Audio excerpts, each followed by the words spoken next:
Hello കൂട്ടുകാരെ, ഇന്ന് ഞാനൊരു ചമ്മന്തിപ്പൊടിയാണ് ഉണ്ടാക്കാൻ പോകുന്നത്.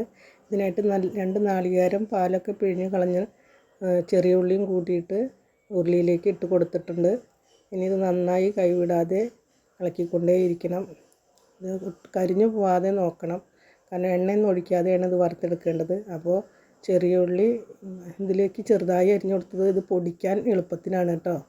അപ്പോൾ ചെറിയ ഉള്ളി ചേർത്താൽ തന്നെയാണ് ചമ്മന്തിപ്പൊടിക്ക് നല്ലൊരു ടേസ്റ്റ് കിട്ടുള്ളൂ. അപ്പോൾ ചെറിയ ഉള്ളി നിർബന്ധമായും ചേർക്കണം.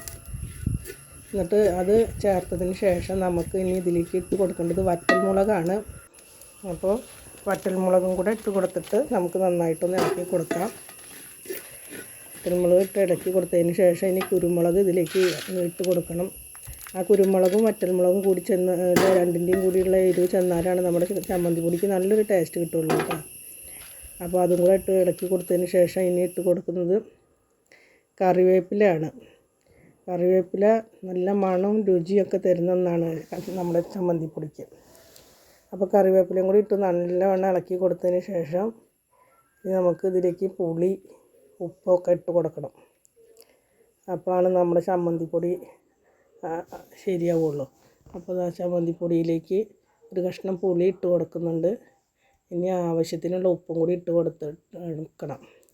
ഉപ്പും കൂടി ഇട്ട് കൊടുത്ത് നല്ലവണ്ണം ഇളക്കിയെടുത്തതിന് ശേഷം ബ്രൗൺ കളറായ അത് അടുപ്പിൽ നിന്ന് ഇറക്കി വെച്ച് ചൂടാറിയതിന് ശേഷം നമുക്കൊരു മിക്സിയുടെ ജാറിലിട്ട് പൊടിച്ചെടുത്ത് ചൂടാറിയിട്ട് നല്ലൊരു എയർടൈറ്റുള്ള പാത്രത്തിലാക്കി വെച്ചാൽ ഒരുപാട് കാലം കേട് കൂടാതെ സൂക്ഷിക്കാൻ പറ്റും.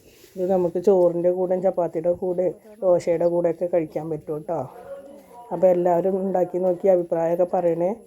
ഉരുളിയിൽ ഇപ്പോൾ ഇതൊക്കെ ആയിട്ടിട്ടുണ്ട് കേട്ടോ. ചമ്മന്തിപ്പൊടി കണ്ടില്ലേ, ബ്രൗൺ കളറാവുന്ന വരെ ഇതിൽ എണ്ണയൊന്നും ഒഴിക്കാതെ തന്നെ വറുത്തിട്ട് ഒന്നും കരിഞ്ഞിട്ടൊന്നുമില്ല.